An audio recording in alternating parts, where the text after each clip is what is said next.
you know, when you see the tapes of me, I recorded this one song. Remember CMH1? Uh-huh. You know, it was like a whole, you know, one song took us like, you know, 3, and I played every note, but it was all, you know, just like, it would cost 10 times as much, and it's like, you know, we did everything. The budget was $1,500 a song. That was the basic.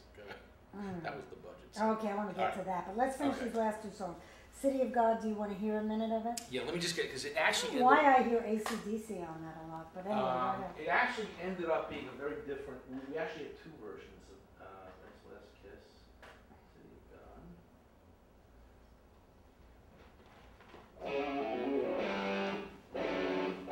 That's AC/DC.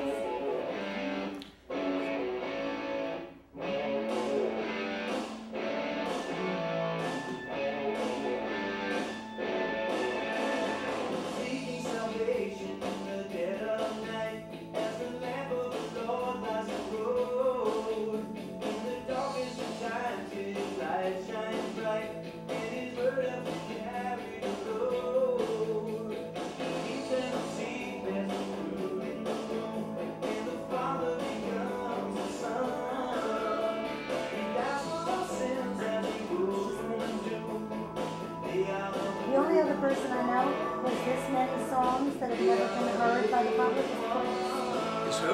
Prince. I'm serious.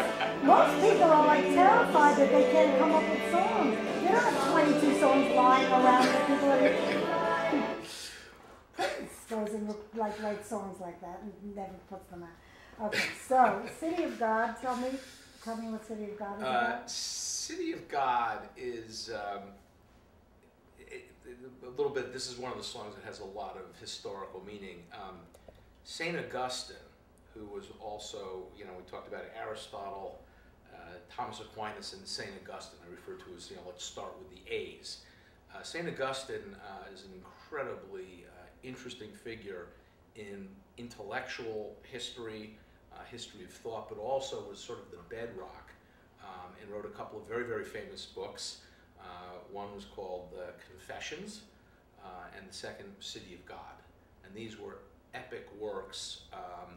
And the Confessions of St. Augustine were really all about how he was one of the world's great sinners, but ultimately found God. He has a great quote, which was, "God make me chaste, but not yet." I always thought that was one of the great quotes of all time. But City of God was really this epic work, and we're talking in the 300s AD, when Rome was in the process of decay. It was being invaded by the barbarians, and St. Augustine came actually from the north coast of Africa. But the whole notion of the City of God, there was the temporal city, which is, you know, the earthly city, and then there was the City of God. And it was really this whole notion of spiritual versus temporal. But it had, you know, it embraced a number of different images. I read something, and sometimes you remember where it comes from, sometimes you don't remember where it comes from, but I just remember reading in, I don't know if it was one of the Psalms in the Bible, but the lamp of the Lord. So there's a phrase in there about the lamp of the Lord lights the road. It was originally written as a much swampier, bluesier song. And we actually talked about doing 2 versions of the City of God. One is kind of that AC/DC rocker, and I do remember using those hammer-on pull-offs for the intro. But there's a much bluesier version that we just never got around to recording. And we just thought it'd be kind of interesting to have 2 completely different versions of the song. There's another, but it really talks about, it really is St. Augustine, and it's kind of like a lot of biblical imagery. You know, the meek shall inherit the earth. It's actually, there's a part of the song is about the Trinity. The eternal seed bears fruit in the womb. The Father becomes the Son. St. Augustine really presented for Christianity the notion of the Trinity, and so that was sort of a reference to the Trinity. There was another phrase I actually picked up. You know, sometimes you pick up things that have nothing to do with the song, but as you're reading all this history, it's a famous, one of the first great epic stories written. It was called The Song of Roland. And he had a famous sword called Arundel, kind of like that was his, you know, some people named their horses, he named his sword Arundel, but about crimsoning the blade. And so I always loved that imagery of crimsoning the blade, but I thought if we could twist that back into sort of a Christian motif, which is crimson the blade of your enemy, which was an allusion to embrace, you know, love your enemies like your friends. In your reading, when you were reading these 200 books, did you take notes? Did you write things down? Did you think, God, that would be a great lyric in a song?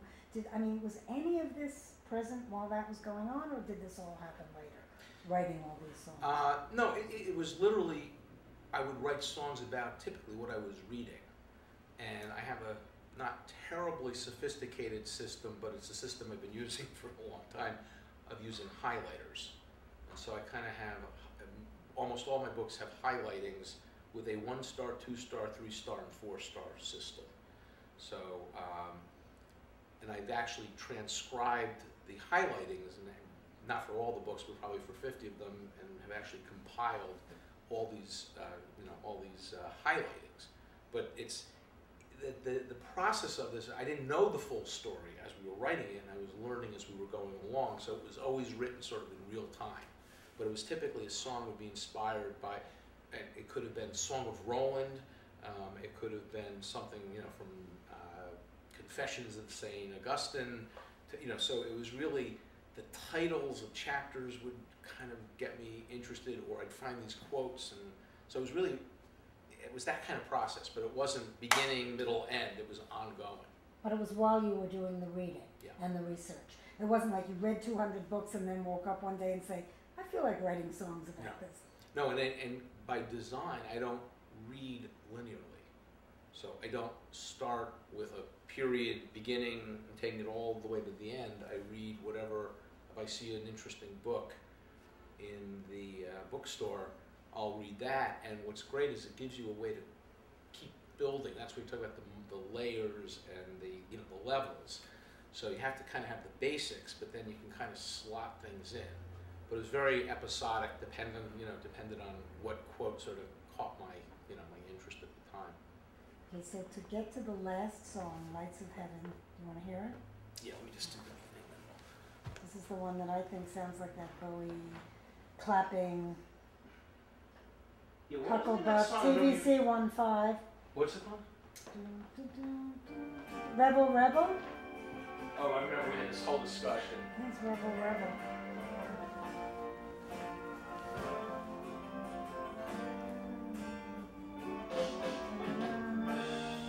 I've seen so much more than any man before. This sounds like Stairway to Heaven to me. Right here. Now you got me on the Stairway to Heaven thing. Be my friend. I'll never see the sun again. It's nighttime in the light. The light comes to an end.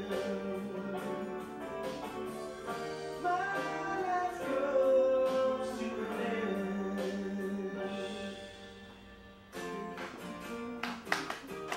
Oh yeah. One more night to see the lights of heaven. That's the clapping. It's nothing else. One more night. It's a rhythmic thing that he does. I think in Rebel, Rebel. And they sent me this song. I gotta listen to it. One more night, one more time. One more night, one more It's a time. rhythmic thing. One more night to see the lights of heaven. It's a combination of TVC 1.5, which is ripped off from Do the Hucklebuck, which is an old blues song, Do the Hucklebuck. But more Rebel, Rebel. But nothing, just a clapping, just a rhythm. Okay. All right. What's that? That's my phone. Which is Did we turn everything off? Is it possible it hasn't rung this whole time? just okay, the meter's off. Okay. Okay, so Knights of Heaven what the song is about? Well, first of all, was it written as a finale? I mean, was this the last song you wrote? Did you know this would be the end of the story? What's it about? Lights of Heaven there was about 6 or 7 songs that were sort of like, I call phase 2, maybe even a couple more, that wasn't necessarily the last song recorded, but it did strike us that this was one of the few, And Yet It Moves was too sad to end on. You needed sort of like you did need a finale. And, it's funny because I just, from listening to to the demo, I know we were running out of time because it was done pretty quickly and Alan was getting really busy. So, for example, on the demo, we cut off the front 3 or 4 notes, and Chris Palmero came in to play keyboards. He did a lot of the keyboards for us. But I remember when I heard the final cut, I said, Alan, you missed the first 3 notes, and we were just too busy to go back and fix it, or we had a technical problem. So it was, we were all getting kind of busy on our other stuff. But it is sort of the finale. It does sort of work, and it's really a couple of things. It's really about the end of Galileo's life, where he's gone blind, or is in the process of going blind, and it's kind of this discussion about, if you had it to do all over again, would you do it any differently? And what he basically says, just give me one more night to see the lights of heaven. I do it all again. And just, one more night, give me one more time. And so it's got that evokes a sad feeling because he's losing his sight. But at the same time, we kind of break down into that, I'm trying to remember, there was I can't remember the name of the song, but it was that famous Coke commercial with the penguins kind of dancing around. I like to dance. So it was kind of that rhythmic, sort of very kind of humorous. I actually was one of the clappers on the song, so my clapping's okay from a timing standpoint. I remember being there with Joe and Alan doing the clapping. But it's interesting, we never really finished the song because if you listen carefully, we just double up the first verse is the same as the second verse. So at some point I probably have to go in and write one more verse of lyrics. But it was that kind of thing as we were coming to the end, and we were sort of trying to get all these songs finished up. You said you had a budget of $1,500 a song. What does that mean? It's Alan would typically charge for his time on we did a barter deal when Joe I can't remember what it was, but we'd have a per song he'd come in for both the writing and for singing. And just my metric was, okay, I don't want to spend $1,500 on any one song for the engineering and for the performances. So that was just like a magic number. I don't even know what it would be today, but we actually kind of fit this in. This was sort of a spare time project that just kind of took on a life of its own. Again, at what point did you know you had a rock opera going on here?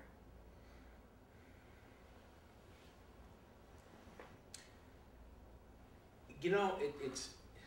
I guess the first time it dawned on me was when Erwin Kula started listening to the music, and when after he had heard the music, came back to me a month or 2 later and said, "Would you do this performance to me?" I mean, I never envisioned this as being anything more than music that I was doing for my daughters, and hopefully they would learn about Galileo. I really had no. Bob De Niro had listened to it at one point, thought it was pretty good. Jane thought it was interesting, but it was interesting, but you lose objectivity. And so, for Jane, it's her husband's. Are you changing? No. Oh, for Jane, it was always her husband's, music, which who wants to listen to the husband's music, something you could relate to.